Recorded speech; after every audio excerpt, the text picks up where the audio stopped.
உயிர்த்தெழுந்த இயேசு கிறிஸ்துவின் வல்லமை ஊழியங்கள் வழங்கும் வசனப் பெட்டகம். இயேசுவே கர்த்தர். இயேசுவையே தேவன் ஆண்டவரும் கிறிஸ்துவுமாக்கினார். இயேசுவே ராஜாதி ராஜா, கர்த்தாதி கர்த்தா. கிறிஸ்துவே மரித்தோர் மேலும் ஜீவனுள்ளோர் மேலும் ஆண்டவர். கிறிஸ்துவே போதகரும் ஆண்டவருமாயிருக்கிறார். வசனப் பெட்டகத்தின் இன்றைய தின கருப்பொருள், கர்த்தருடைய வல்லமை. God's power. It is the very energy of the life of God himself. It is the supernatural energy that emanates from God's being. The creation of the world is cited as compelling testimony of the power of God. By the word of the Lord, the heavens were made, and by the breath of his mouth, all their hosts. God's character is so clearly portrayed in 1 Chronicles 29:11. Yours, O Lord, is the greatness and the power and the glory and the victory and the majesty. For all that is in heavens and the earth is yours. Yours is the kingdom, O Lord, and you are exalted as head above all. அவரே பூமியை தம்முடைய வல்லமையினால் உண்டாக்கி, பூச்சக்கரத்தை தம்முடைய ஞானத்தினால் படைத்து, வானத்தை தம்முடைய அறிவினால் விரித்தார். கர்த்தருடைய வல்லமையை குறித்ததான வேத வசனங்களை பார்க்கலாம். 1 நாளாகமம் 29:11 வாசிக்கிறோம். கர்த்தாவே, மாட்சிமையும் வல்லமையும் மகிமையும் ஜெயமும் மகத்துவமும் உம்முடையவைகள், வானத்திலும் பூமியிலும் உள்ளவைகளெல்லாம் உம்முடையவைகள்.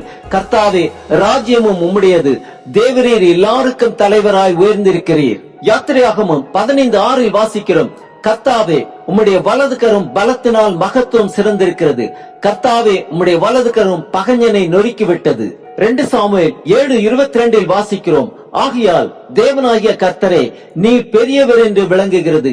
நாங்கள் எங்கள் காதுகளாலே கேட்ட சகல காரியங்களின்படியும் தேவரீருக்கு நிகரானவர் இல்லை, உம்மை தவிர வேறு தேவனும் இல்லை. யோபு 9:4 வாசிக்கிறோம்.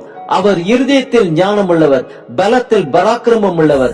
அவருக்கு விரோதமாய் தன்னை கடினப்படுத்தி வாழ்ந்தவன் யார்? சங்கீதம் 95:3 வாசிக்கிறோம். கர்த்தரே மகா தேவனும் எல்லா தேவர்களுக்கும் மகாராஜனுமாயிருக்கிறார். சங்கீதம் 96:4 வாசிக்கிறோம். கர்த்தர் பெரியவரும் மிகவும் ஸ்தோத்தரிக்கப்படத்தக்கவருமாயிருக்கிறார். எல்லா தேவர்களிலும் பயப்படத்தக்கவர் அவரே. சங்கீதம் 147:4-5 வாசிக்கிறோம். அவர் நட்சத்திரங்களின் இலக்கத்தை எண்ணி அவைகளுக்கெல்லாம் பேரிட்டு அழைக்கிறார். நம்முடைய ஆண்டவர் பெரியவரும் மகா பலமுள்ளவருமாயிருக்கிறார். அவருடைய அறிவு அளவில்லாதது. ஏசாயா 26:4 வாசிக்கிறோம். கர்த்தரை என்றென்றைக்கும் நம்புங்கள், கர்த்தராகிய யெகோவா நித்திய கன்மலையாயிருக்கிறார். ஏசாயா 40:28 வாசிக்கிறோம். பூமியின் கடையாந்தரங்களை சிருஷ்டித்த கர்த்தராகிய அநாதி தேவன் சோர்ந்து போவதும் இல்லை, இளைப்படைவதும் இல்லை. இதை நீ அறியாயோ? இதை நீ கேட்டதில்லையோ? அவருடைய புத்தி ஆராய்ந்து முடியாதது. ஏசாயா 40:29 வாசிக்கிறோம். சோர்ந்து போகிறவனுக்கு அவர் பலம் கொடுத்து, சத்துவம் இல்லாதவனுக்கு சத்துவத்தை பெருக பண்ணுகிறார். ஏசாயா 40:30-31 வாசிக்கிறோம். இளைஞர் இளைப்படைந்து சோர்ந்து போவார்கள், வாலிபரும் இடறி விழுவார்கள். கர்த்தருக்கு காத்திருக்கிறவர்களோ புதுபலன் அடைந்து கழுகுகளைப் போல செட்டைகளை அடித்து எழும்புவார்கள். அவர்கள் ஓடினாலும் இளைப்படையார்கள், நடந்தாலும் சோர்ந்து போகார்கள். எரேமியா 32:27 வாசிக்கிறோம். இதோ, நான் மாம்சமான யாவருக்கும் தேவனாகிய கர்த்தர், என்னாலே செய்யக்கூடாத அதிசயமான காரியம் ஒன்றுண்டோ? செப்பனியா 3:17 வாசிக்கிறோம். உன் தேவனாகிய கர்த்தர் உன் நடுவில் இருக்கிறார். அவர் வல்லமையுள்ளவர், அவர் ரட்சிப்பார். அவர் உன் பேரில் சந்தோஷமாய் மகிழ்ந்து தம்முடைய அன்பின் நிமித்தம் அமர்ந்திருப்பார். அவர் உன் பேரில் கெம்பீரமாய் களி கூறுவார். மத்தேயு 19:26 வாசிக்கிறோம். இயேசு அவர்களை பார்த்து, மனுஷரால் இது கூடாதது தான், தேவனாலே எல்லாம் கூடும் என்றார். 1 கொரிந்தியர் 6:14 வாசிக்கிறோம். தேவன் கர்த்தரை எழுப்பினாரே, நம்மையும் தமது வல்லமையினாலே எழுப்புவார். எபேசியர் 1:19-20-21 வாசிக்கிறோம்.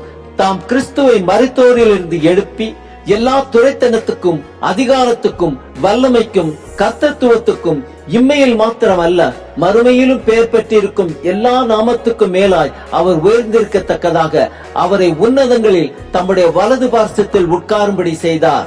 எபேசியர் 3:20-21 வாசிக்கிறோம். நாம் வேண்டிக் கொள்ளுகிறதற்கும் நினைக்கிறதற்கும் மிகவும் அதிகமாய் நமக்குள்ளே கிரியை செய்கிற வல்லமையின்படியே நமக்கு செய்ய வல்லவராகிய அவருக்கு சபையிலே கிறிஸ்து இயேசுவின் மூலமாய் தலைமுறை தலைமுறைக்கும் சதா காலங்களிலும் மகிமை உண்டாவதாக. ஆமென். எபேசியர் 6:10 வாசிக்கிறோம், கடைசியாக என் சகோதரரே, கர்த்தரிலும் அவருடைய சத்துவத்தின் வல்லமையிலும் பலப்படுங்கள். ஆம், தேவன் பூமியை தம்முடைய வல்லமையினால் உண்டாக்கியவர். சோர்ந்து போகிற நமக்கு அவர் பலன் கொடுத்து சத்துவம் இல்லாத நமக்கு சத்துவத்தை பெருக பண்ணுகிறார்.